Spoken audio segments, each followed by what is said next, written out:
Hormones are chemical messengers. They communicate with every cell in our body in some way or another. We need our hormones. They're so important to our livelihood, our future, our longevity, but man, things can really go wrong. I had weight gain, my brain wasn't functioning properly, I was Dr. Jekyll, Mr. Hyde. When they are not balanced, nothing is going to work well for us. Estrogen, progesterone, testosterone, everything was off. I was 30 years old, but presenting like I was 50. I was fatigued, my hair was falling out, had to throw in some extensions. It was horrible. Cortisol is a stress hormone. We know cortisol can lead to weight gain and all kinds of other issues in our system. With stress, you deplete neurotransmitters. And when you have depleted neurotransmitters, you're going to be anxious and depressed. The average woman, if you ask her, what does your gut have to do with your hormones? She's going to look at you like you're crazy and say, nothing. Even the production of certain neurotransmitters depends upon health and vitality of specific organisms living within the gut. When we talk about detoxification, we really have to do a revamp of everything. When hormones are balanced, you don't feel those symptoms. You don't feel like a crazy person before you have your period. What do you want 80 to look like? That is determined by what you do now. We all need to take the steps in order to look after ourselves, because I believe that living well is the best medicine.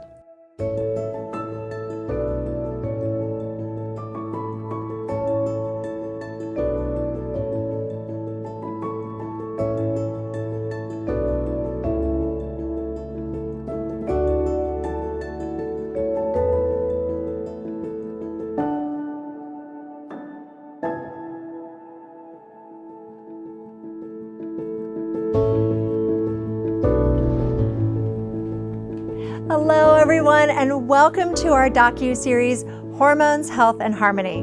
I'm Dr. Trevor Cates, best-selling author and founder of the Spa Doctor natural skincare line. You may have seen me on the TV show The Doctors, read my book, Clean Skin from Within, or heard my podcast, The Woman's Doctor. With over 20 years of practice as a naturopathic physician, I've had patients coming to me time and again with many of the same problems: weight gain, fatigue, mood swings, painful periods, insomnia, and acne, to name a few. But this 9-part docu-series isn't about listing problems. We already know those, right? This series is about understanding them and finding solutions. So many health issues can often be traced to one thing: our hormones. Hormones are the overlooked and underappreciated chemical messengers at work in our bodies. They travel through our bloodstream, and we're going to see in this series how they impact almost every aspect of our health. When you go for your annual physical and checkup, what happens? You step on the scale, the doctor listens to your heart, checks your blood pressure. You know the drill. But how often is an in-depth look at your hormones part of that drill? I think you know the answer. It simply doesn't happen in most doctors' offices. I can tell you that hormonal balance is essential to our well-being, yet so many people have little, if any, idea what's happening with the hormones inside a woman's body.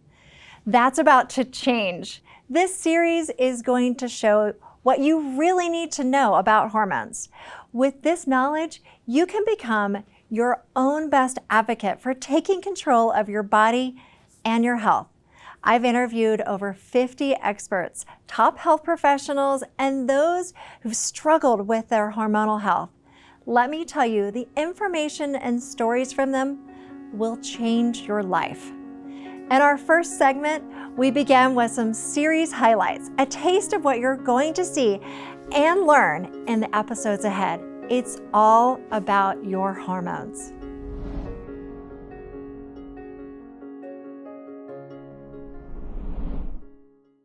Hormones are powerful little messengers, and when we have them balanced and when we are respecting them, then they're going to help us be able to be physically, emotionally, and mentally in our best state.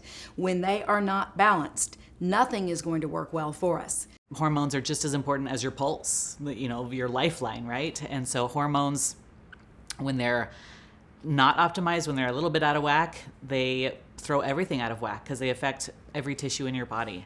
Hormones absolutely have a personality. When we think of estrogen, estrogen's our queen bee, right? Estrogen, she's our diva, she's dramatic, she's over the top, she's what makes us ovulate, she gives us curves, she makes our skin glow, she makes our hair grow, she helps our heart and our brain and all these things. So think of estrogen like this amazing diva. Now divas can be divas, so too much, we have a problem, and when we have a sad, low diva, like that's a problem. And there are many, many hormones in our body, over 150 hormones that are actually circulating in our body. And we have to look at hormones in many different ways to really understand how they're affecting our body. Progesterone is like that really calming, soothing, good friend. Like she's the person you go to with tea and to tell all your issues with and to talk shop. She's gonna calm you down, she's gonna make you feel relaxed, she's gonna feel like you've just unloaded everything onto her, and you can walk away feeling better. Testosterone's a little different. Women often forget they make testosterone. They think it's like a man hormone, but women absolutely need it. So testosterone's a little bit like Sporty Spice. So she's athletic, she helps us grow muscles, she helps us be motivated, she helps us give us courage and oomph, and testosterone completely affects our brain hormones like dopamine, again, serotonin. So we need that testosterone for our muscles, our bones, our brain. I see a lot of women with low testosterone, and that will prevent the release of body fat. They won't be able to build sexy, lean muscle to keep their metabolism going through the day. So that's another powerful hormone when we're talking about metabolism.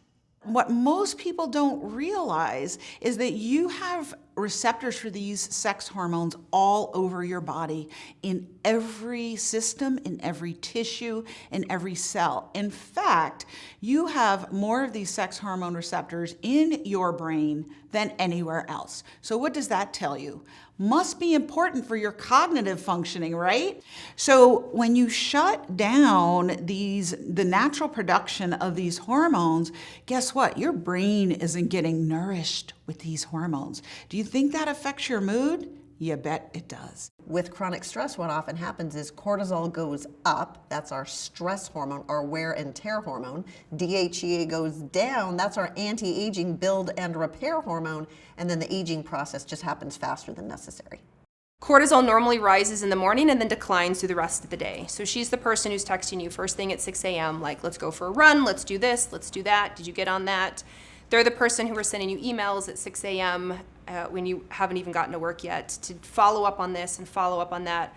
They're super up and at 'em, ready to dominate your day. 6 a.m. 6 p.m., she's starting to feel tired.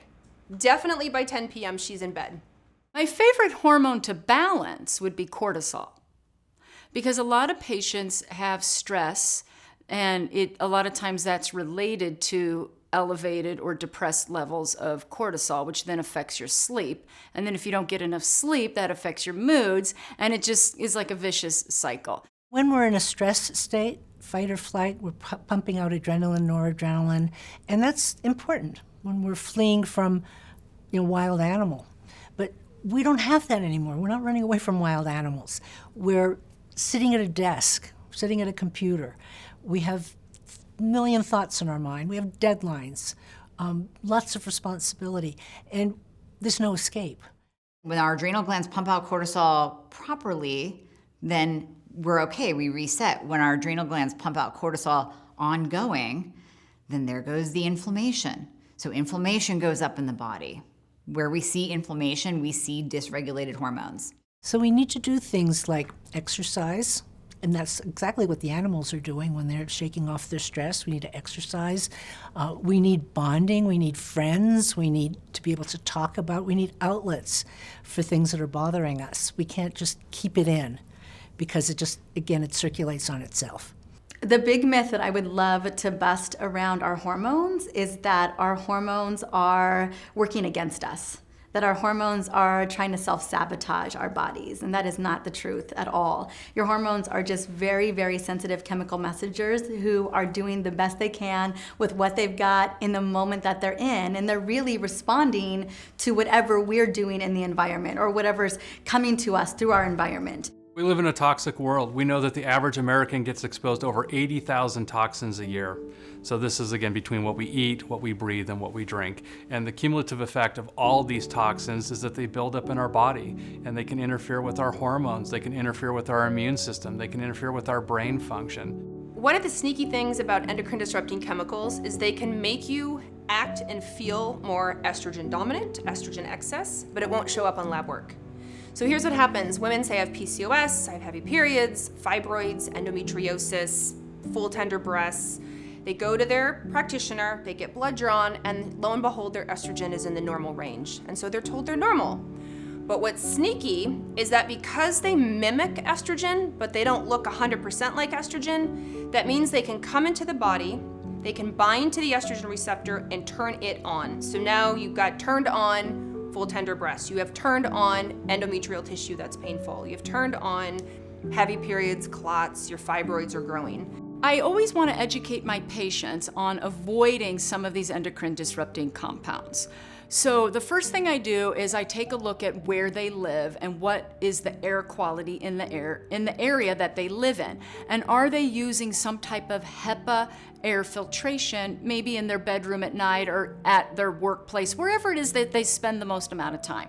And then I want to know what type of water are they drinking and using for cooking. We are being confronted by chemicals that our human body has never experienced. We don't have the genetic ability to code for specific detoxification pathways to rid ourselves of chemicals that are in our environment now that we are exposed to quite aggressively. This is an environmental evolutionary mismatch that is having profound consequences. The average woman uses 18 personal care products before she leaves the home each day. And the average woman has traces of 400 toxic chemicals in the cells of her body, the majority of which are interfering with her hormone balance. Our feminine hygiene products are made from cotton. Most of it is non-organic. So now let's take this toxic cotton with glyphosate, known to cause intestinal permeability, uterine permeability, and inflammation, and let's insert it right into our vagina. We were not meant to deal with. We were not made that way to deal with the amount of toxic burden that is on our bodies right now. So of course we're gonna see hormone dysregulation. We're gonna see sex hormones go down. We're gonna see cortisol go up. And then insulin goes up and thyroid function shuts down because the thyroid definitely responds to toxins. So because a lot of these toxins can disrupt estrogens, you can also see menstrual irregularities with that. So periods that are too frequent or too infrequent, and especially really difficult period symptoms, so cramps, mood swings, all of these different things that once we do a proper detox and eliminate these chemicals, the symptoms, they go away. We have to look at what's disrupting the hormones and address those things. Is it not getting enough sleep? Is it too much stress? Is it, a very acidic diet? Is it, mold toxicity? What else is going on that's creating the hormone imbalance versus there's something wrong with me as a woman because I'm having these hormonal swings and this is just, how I'm made. It is definitely not how you're made. Food is medicine because it is what powers our body. It provides the basic nutrients that we need to make our hormones, to make neurotransmitters, to make muscle, to keep our body in ultimate balance. And when we're living on a refined, unprocessed food diet, we simply don't have the nutrients to build proper red blood cells, to create the healthy muscles and bones that we need. So the simple act of eating real whole food actually provides the building blocks of health and resilience. Bioidentical hormones can really help women because especially as they're transitioning into menopause, there is no diet, there is no herb, there is no nutrient that is going to remake or regrow estrogen again or remake or regrow progesterone again. And so for those women who are missing out on their estrogen and progesterone in particular, by considering bioidentical hormone replacement therapy, it can really bring it back to life. These hormones play a role in mood and heart and skin and brain and energy and everything. And so by considering bioidentical hormone replacement therapy, it could be life-changing. Estrogen is so important to help us age in a healthy way and kind of slow down the aging process. And what we know from countries elsewhere in the world who use bioidentical hormones when they're doing hormone replacement therapy is that women who are on bioidentical hormones live longer than women who are not on hormone replacement therapy. I'm happy to know that if I have a few wrinkles right now, if I have a few signs of aging, with those wrinkles comes wisdom. And now I get to step in my role as someone, as a female, with wisdom and with experience. And I still have all the energy I had when I was younger. That hasn't gone away, and it won't. And I am starting the 3rd chapter of my life. And I've got more on my plate now than I ever have. And I'm not a person that sits around, and never have. But now I'm adding more to my plate, because now, yay, here I am. I have the wisdom and I have the experience, and I'm ready to rock and roll. We absolutely have the ability to heal our hormones and to heal our cells so that we can function throughout our diet and really show up for the people that we love. I think hormone balance is the superpower at every age. And when you find that, that creates the power, the synergy to radiate out into everything else in your life. Now, for me, that happened at perimenopause and menopause, got my hormones balanced, and then it's just full force. Nothing can stop a woman with balanced hormones. Nothing. Hormones impact how we look on the outside, from our weight to our skin, and how we feel on the inside, from our sex drive to our mood. Studies reveal that almost 80% of women suffer from hormonal imbalance. But I believe this happens to all women at some point in their lives. If you take only one thing away from this series, I hope it's this: you can balance your hormones and get your life back. We don't have to accept long-standing myths that hormone irregularities and feeling bad or depressed are just part of life as a woman. We can feel vibrant, happy, and healthy at any age once we better understand how to manage our hormonal health. Here are a few takeaways of what we're exploring across this series. There are over 50 hormones in our bodies. They interact with every cell and tissue inside us, from our sex organs to our brains. Hormones affect everything. Testosterone isn't just for men. Women need the right amount of it too. It helps grow muscle, support bone strength, and provide motivation. We live in a toxic world. There are over 80,000 chemicals currently in use in the United States, and most have not been tested for their impact on our health. They're in what we eat, breathe, drink, and put on our skin. Food is medicine. Eating real, whole foods provides the building blocks of our health and resilience, the nutrients we need to make our neurotransmitters and hormones. We can heal our hormones and our bodies. Hormone balance is our superpower at any age. Nothing can stop a woman with balanced hormones.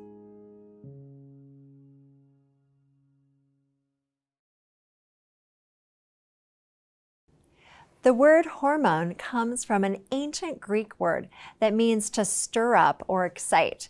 Our bodies want excitement and stimulation. Our hormones bring us passion, joy, and a zest for life. But like a child at a birthday party, too much excitement can turn into chaos. Our excitable hormones work the same way, although differently for every person, and much differently in a woman than a man. It's why we have to look closely to understand exactly how hormones are operating in our own unique bodies. In this segment, we'll explore how hormones really work and don't work on a personal level.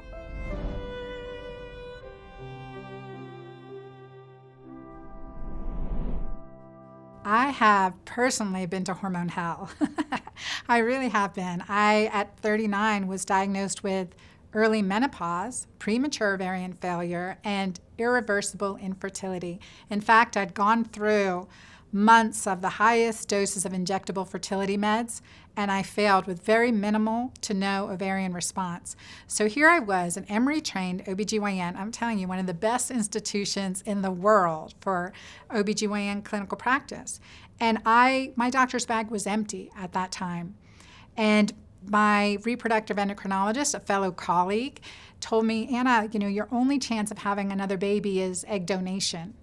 And that, at that time in my life, was grief upon grief. And it took me on a journey literally around the world looking for answers. And as a result of that early menopause diagnosis and the experience that I've had during my travels that went beyond my doctor's bag, I reversed early menopause and became pregnant, delivered a beautiful baby girl at 41 years old. So rewind back to high school, I had so many hormone problems. I was gaining weight, I was cold, my hair was falling out, I had acne all over my face, and had no idea, obviously, it was hormones at the time, because you kind of think of hormones more for women going through menopause. And once I saw a doctor that knew what they were doing, it turned out it was hormones. And so that changed everything for me. And throughout my life, I've had different imbalances that I've had to address. And it's why I do what I do, because I know what it feels like to have hormone problems. It's the worst. It really is.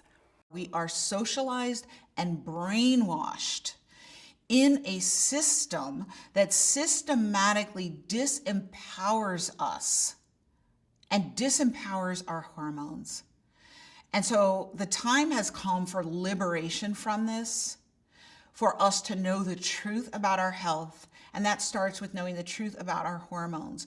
Because medicine treats us like we're just mini men, but nothing could be further from the truth. We are foundationally different from men, and our cycles are myriad and complex. And if we don't get that down and get it fine-tuned, nothing else in our body is going to work. And that starts with our hormones. Our hormones really importantly impact our immune system. Estrogen, progesterone, testosterone, those are our sex hormones. They play a really interesting role in our immune system. And because women have a lot more estrogen, we're different than men, we have a lot more autoimmune conditions, things like multiple sclerosis and lupus and rheumatoid arthritis. And part of that is because of our estrogen. Interestingly, we also see that at different times in our menstrual cycle, our immune system is stronger than at other times. So our female hormones are really important. I mean, hormones are integral to women's health, right? If you can't talk about women's health without hormones. In my teenage years, when I first started menstruating, I used to have awful cramps, enough to be out, like laying in bed, doubled over in pain, at least for 2 or 3 days out of a month. Which is probably the initiation of like, what the heck is happening here? And how do I not be in so much pain? So that started my initial journey. And then to come towards the time in my life when I did want to start having a family and do the fertility thing, the year prior to that, I worked a lot on my hormones because I knew that even though they were good and I wasn't in pain as much as I used to be, there was still some things that I needed to work on before I was going to have a healthy baby. So I put myself through everything that I do with my clients so that I could get to that optimal fertile state. And then when we did start trying, we actually got pregnant very quickly. But that was after a year of really focusing on my body and my hormones and getting my gut health in order and my adrenals and my thyroid. Not just the female hormones, because we often think about women's health, we often say, oh, estrogen, progesterone. But the impact of cortisol and thyroid hormones and all of the other hormones that are happening in our body, just as crucial especially to fertility. Let's dive deeper into some of the other hormonal systems that affect us more than we may know. Can you talk about the HPA axis and its function? The HPA axis is the hypothalamic pituitary adrenal axis. So it starts in your brain, and your hypothalamus goes to your pituitary, and then your adrenal glands where your stress hormone cortisol is created, and then also a lot of your stress neurochemicals like epinephrine and norepinephrine. And it regulates your stress response system in your body. The way I describe that to patients is you've got a hypothalamus in your brain that sends a signal to the thyroid, to the adrenal glands, and it tells us make more hormones or shut it down, you have too much. It's that simple, but the body's very wise in how it communicates with one another. When that signal is disturbed by stress that stops this, nothing's going to work downstream. The biggest issue I see affecting hormones when we talk about the HPA axis is adrenal glands. The adrenal glands sit on top of the kidneys, and they tell our body to make DHEA, one of the beginning hormones that starts the beginning cascade to make estrogen, progesterone, testosterone. It's more complicated than that. But what they do is they're going to make sex hormones to make us balanced and feel good, or they're going to make cortisol, the stress hormone. In a relaxed state, we make our sex hormones, our testosterone, our estrogen, progesterone. In a stress state, all that energy is going from making those hormones into your cortisol and your cortisone. And this is all being done through that HPA axis. When you're under constant stress, what'll happen over time is something that a lot of integrative and functional doctors refer to as adrenal fatigue.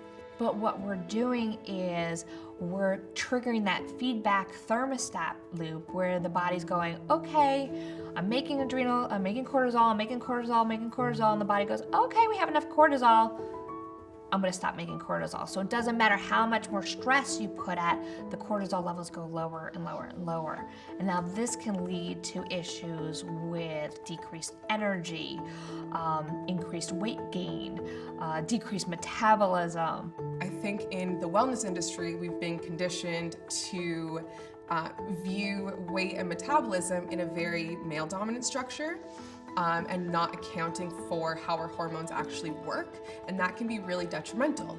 For instance, the calories in versus calories out. We're always told, eat less calories, work out more, you're gonna be great. But for women, that does the opposite effect.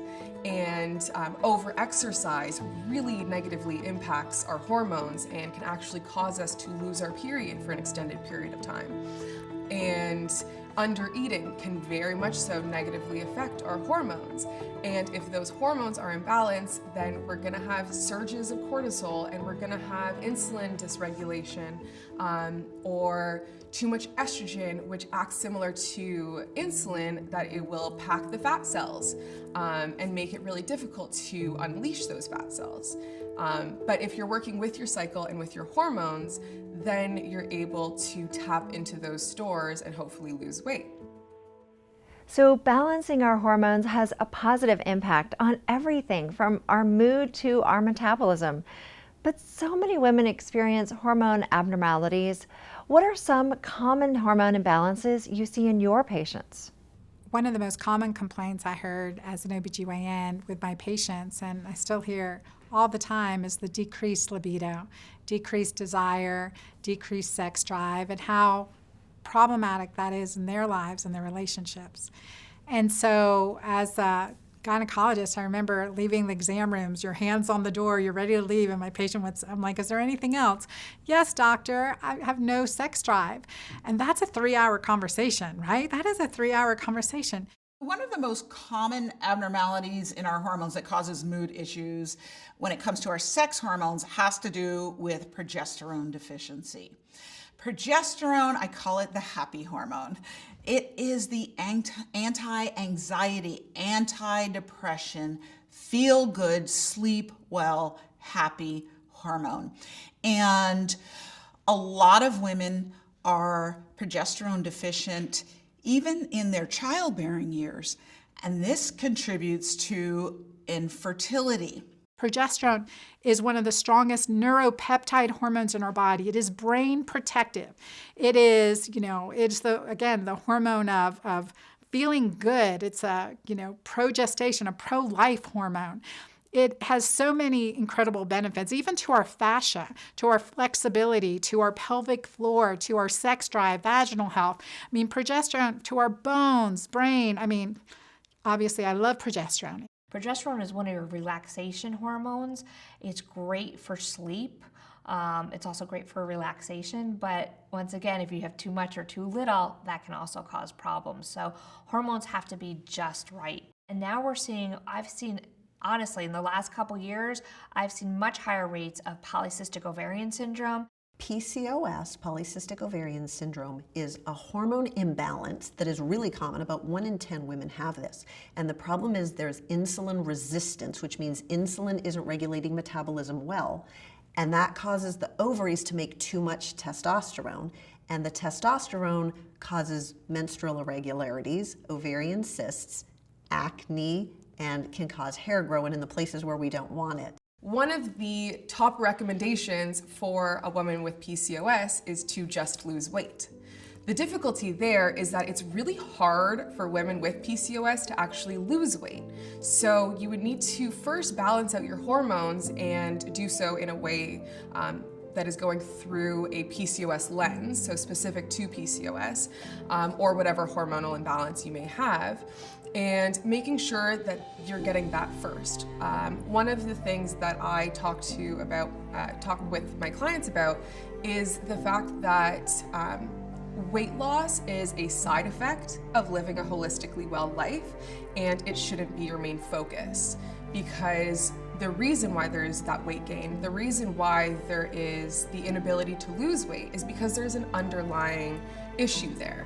And women with PCOS have twice as likely a chance to suffer from anxiety and depression, which is staggering. I think it's really important to understand when it comes to our mood, our energy level, our general joie de vivre, or zest for life, how our hormones are playing in, especially when it comes to our adrenal gland, how it affects everything. Now, I've studied the books, but until I lived through post-traumatic stress, until I lived through hitting the depths of my own despair, and there was a time where I just wanted to die every day. And that depression, that sense of isolation, that that I didn't care about myself at all in the world, that is not an uncommon feeling. I've talked to so many women that have gotten to that place in their lives. We have to understand that our behavior is a response to our physiology. What sort of advice do you give to women who are experiencing these hormonal imbalances? My best advice for women is to really understand their own physiology, to get to know their own hormones, their own natural rhythm, their own natural cycle, whether it's their monthly cycle, whether it's the lunar cycle, whether it's their annual cycle. Do you get depressed around Christmas, winter? What are stressful months? What could be affecting you on an annual basis, let alone on a monthly, weekly, daily basis? And if we are dragging at 3 or 4 p.m. every day, waking up at 3 or 4 a.m. each night, your body is telling you something. You're not necessarily doing anything wrong, but we got to figure out what you're doing right and do more of those right things. So, those are changes that once you're aware of how your own natural rhythm is and what supports you, what makes you stronger, more passionate, more energetic, more loving, more connected, versus what makes you more fatigued, gives you more brain fog, makes you feel disconnected, sluggish. We want to do more of the things that make us feel good. Hormones are interesting. They are powerful little molecules. And when they are not balanced, everything goes awry, from the physical to the emotional to the mental. And it's about balance. And we've got to ask ourselves, why is it that now many people have an imbalance in their hormones? How much is the environment playing into it and blocking the natural hormones to do what they need to do? How much of it is our lifestyles? Is it the stress that we're exhibiting that's making those hormones have a hard time balancing because of those adrenal glands and all the stress?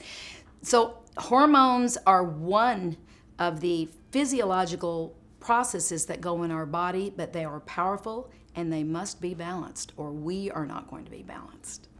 Main thing I want to get across is that our bodies can heal. It's not like the way you feel right now is exactly how you're always going to feel. It's not true. I've seen the most incredible transformations with patients, women who were diagnosed with early menopause in their 20s. That's crazy. To then go on to have natural pregnancies. So I've seen it enough times and I've experienced it myself. I was diagnosed with PCOS years ago, which is the #1 cause of infertility. And I had a baby in my 38. I know that I'm more fertile at 40 than I was in my 20s. So I strongly believe in the power of our bodies to heal, for our hormones to become more resilient and optimized. And I don't care how old you are, it's completely possible. When most people think of hormones, they think of sex, mood swings, puberty, and menopause. But as we're seeing, hormones impact so much more. They play a vital role in almost every aspect of our health, but in a different way for each and every one of us. It's what makes us unique. That's why understanding our hormones and testing them for imbalances is crucial to keeping our bodies healthy and in harmony. Let's review some important highlights to remember from this segment. Women are not mini men. We are foundationally different and need to understand our unique set of hormones. In a relaxed state, it's easier for our bodies to make sex hormones. In a stressful state, it makes cortisol. Too much stress can lead to decreased energy, weight gain, and slower metabolism. Eating less and working out more is different for women than men. Over-exercising and under-eating can cause cortisol surges and hormonal imbalance in women.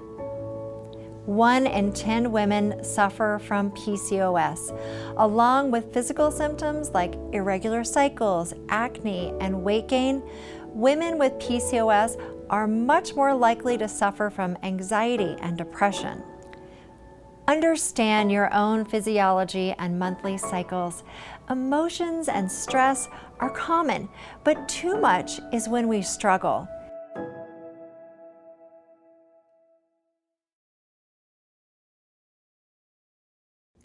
In this next segment, we're going to look at the different cycles and changing seasons across a woman's lifetime, from puberty through the reproductive years to menopause and beyond. For many, transitioning through these life changes can be challenging, both physically and emotionally. But what if it didn't have to be? What if by knowing what our hormones are telling us, these cycles of life could be better understood and effectively managed? Let's listen to what our experts have to say about our cycles, our hormones, and ways to approach both.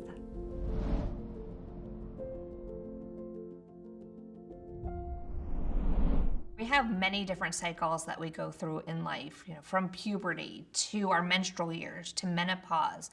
And as a society, we focus a lot on those reproductive years, when in fact, with us living longer and longer, we're spending more time in menopause than we do in any other phase of our lives. And so I'm finding it very interesting now that we're finally getting to a point where there's more of an awareness and more of a movement to acknowledge this time of life. Unfortunately, in American culture, menopause is kind of looked down on like an ending. I always laugh because of the word menopause. There's nothing being paused. I actually prefer, there's a Chinese terminology. The word for menopause in Chinese actually translates into second spring.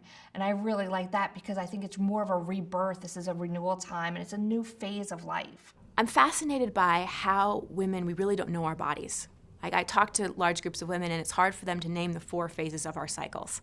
And many women don't even know when they're ovulating and don't know that in the different phases of our cycles, we have different hormones that are front-facing and we have different needs and we have different libido levels.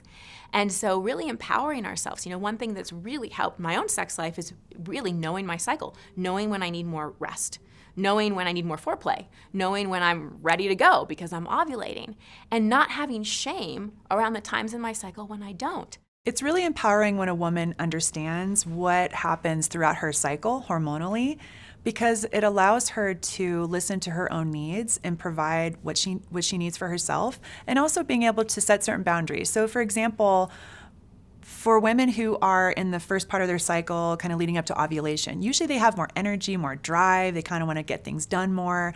And then as they're leading up to their periods, they may feel a little bit more like they want to relax and kind of hibernate a little bit. And that's okay. I think it's really good to listen to those different messages and be able to honor that and not feel bad about it. We're always in different cycles of our lives, but with the menstrual cycle specifically, on average, a woman will have 451 menstrual cycles in her life, spanning 38.5 years.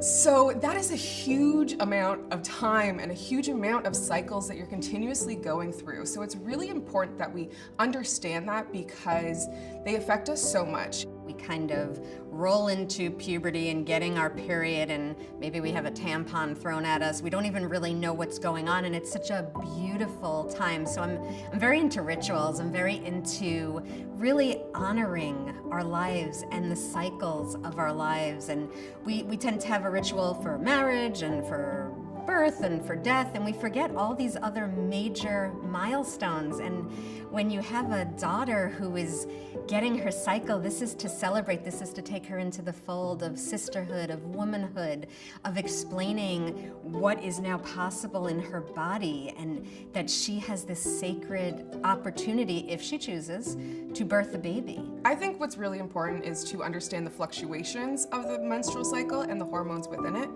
We have 4 different phases, and in each of those phases, you have different levels of hormones, especially estrogen and progesterone, which each affect you very differently. So we start with the menstrual phase, and that is when hormones are at their lowest, and then estrogen starts to rise in the follicular phase. Energy is usually rising a little bit, your metabolism slows down, you're likely feeling a lot more excited and outgoing and energetic, your brain cognition is on point.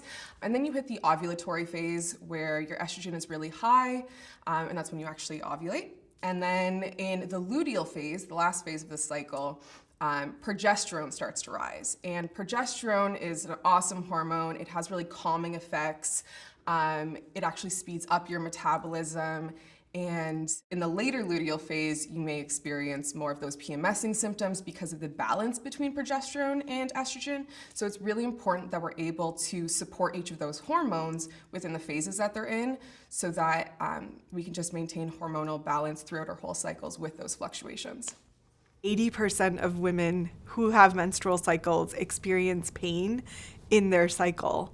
And that is just one thing that is a small thing, but it's such a big thing to normalize pain in a way that it's not normal. Pain is always a sign that your body's inflamed and something is out of alignment. Our menstrual cycle isn't just about blood and ovulation. It comes with so many hormonal changes. Can you talk about these changes and why they're so important to understand? It's essential that we as women are empowered to know our bodies and know our hormones and understand how the hormones, especially with our monthly cycles, are changing, right? Different hormones are happening at different points in our month. And once we're empowered to know what those hormones are and what they're doing in our bodies, we're more integrated. And once we understand it and like, oh, my hormones are shifting, this is what's happening, then we have the power is back in our hands. Women have this balance of estrogen and progesterone. And the thing is we need it to cycle appropriately. And oftentimes we have this increase of estrogen at the beginning of our cycle, and then we don't have the progesterone to support it at the end of the cycle. And so we start to feel crappy. We start to lose sleep. We start to have mood swings. And so we need to make sure that our hormones are cycling and that we're getting the rise and fall of estrogen as we need to and the rise and fall of progesterone as we need to. When we think of female hormones, estrogen and progesterone are also neurotransmitters. So they're not just in charge of reproduction in the menstrual cycle. And we know that these hormones come in fluctuations and they have cycles over the period of a month. They can affect production of other hormones. They also affect gut permeability. And once again, with the gut health, now we have serotonin is made in the gut. So we need all of these in balance. It's amazing what the body can do in the course of 1 month, in what we consider like a classic menstrual cycle.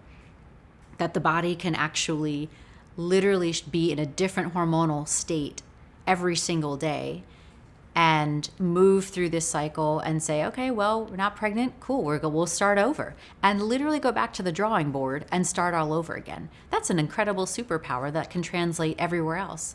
Didn't work out for you? Awesome. Go back to the drawing board and start again. And sometimes our hormones are really great mirrors for life lessons. All of our lifestyle habits can positively or negatively affect our hormone and our hormone cycles.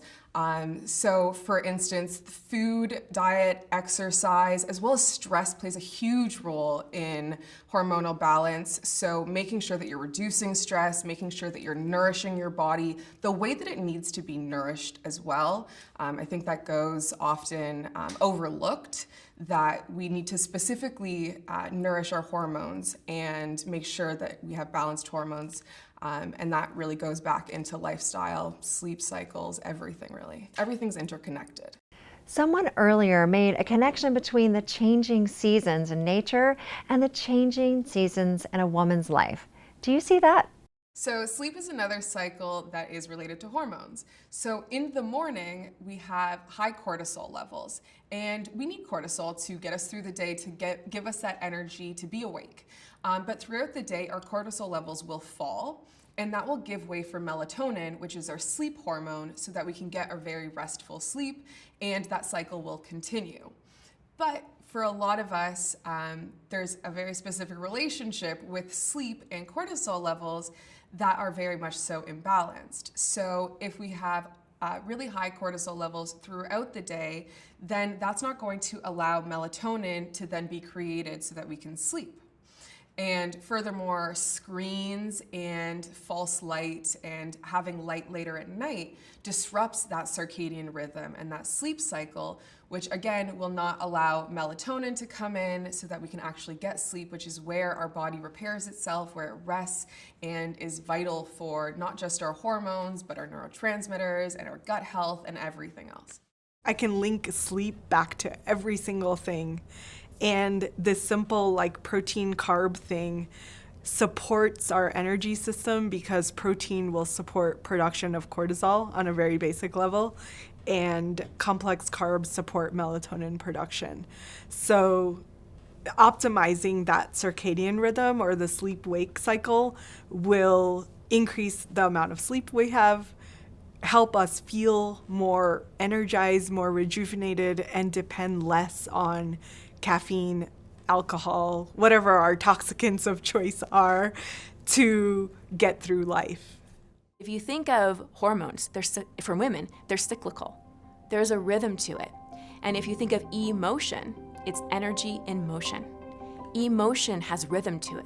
It has energy to it. When we release sadness, there's a rhythm to it. There's an energy to it. Think of a child having a temper tantrum. There's a rhythm to it. There's an arc. They get upset, they get mad, they get frustrated, and then it peaks, just like we peak in our cycle. It peaks as this screaming, crying, and then it starts to go down, and they cry, and then there's sort of a whimper, and then they soothe themselves.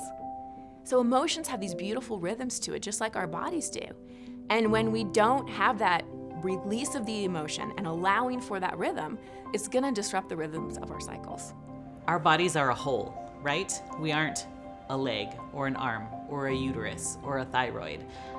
Our bodies are our bodies, and everything is interconnected, and especially hormones. Hormones is how our tissues talk to each other.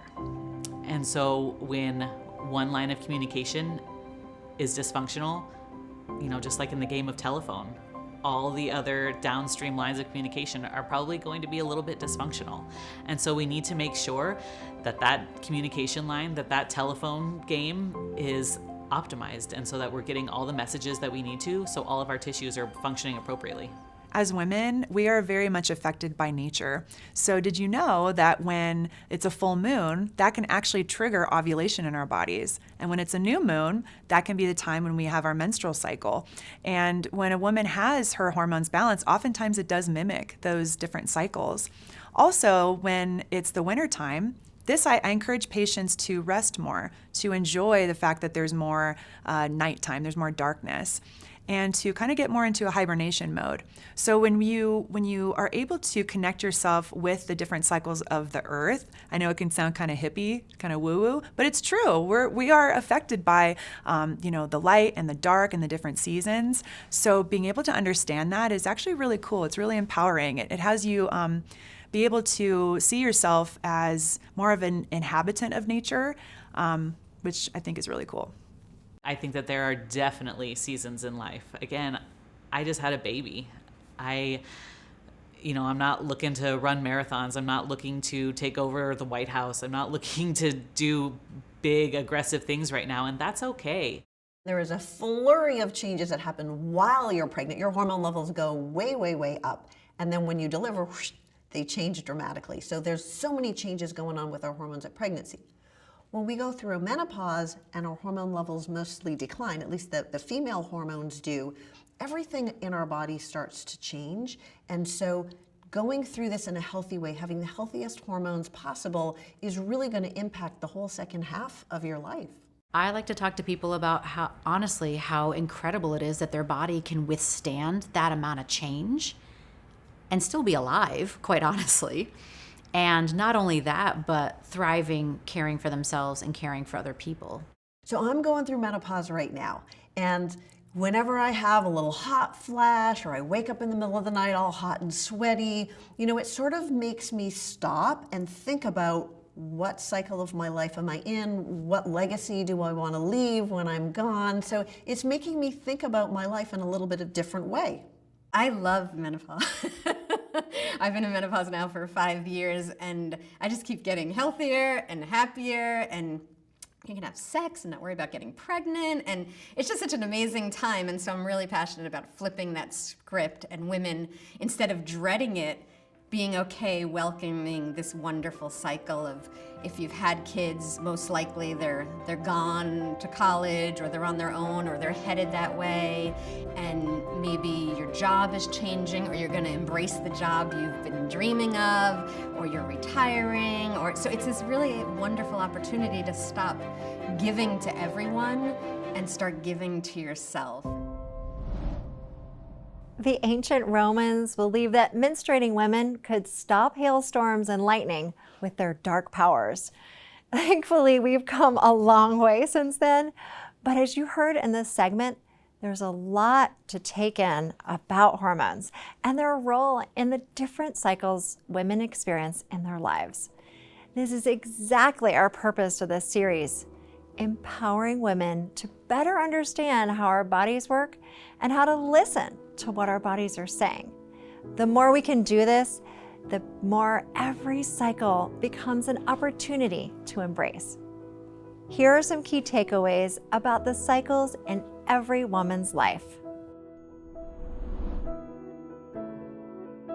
Women are living longer and spending more years in menopause than any other phase of life. It's not a pause or an end, it's a rebirth. Many women have more energy and drive early in their menstrual cycle. More sleep and relaxation may be needed closer to our periods. Listen to your body's needs and know when to set boundaries. A proper sleep cycle is vital to our health. Too much cortisol and stress can disrupt melatonin production, making restful sleep difficult at night. Don't neglect the cycle of emotion. Emotion has its own arc. Tightly held emotion can disrupt our body's cycles if we don't release it. Women are affected by nature's cycles too. Full moons can trigger ovulation, and wintertime can require more rest. The cycles of the earth in sync with the body can be empowering.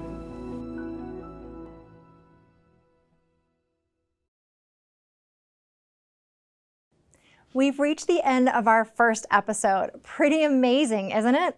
Having this access to so many healthcare experts, and we've only just scratched the surface. Thanks for taking this first step towards greater hormonal harmony. In episodes to come, we're going to go deeper and explore specific ways that hormones impact our health and our livelihoods. Does our sex drive have to go up and down and then fall off at a certain age? Is feeling fatigued and stressed out just part of a busy life? Is healthy skin and thick long hair things of the past? Spoiler alert, the answers are no, no, no. We're going to hear from our many health experts about how to feel better and more vibrant with each passing year, how to rid our homes and bodies of toxins, how to keep our skin youthful, how to maintain or revive our sex drive, and so much more. This was just the beginning. Thank you for joining me on this journey. I look forward to seeing you next time.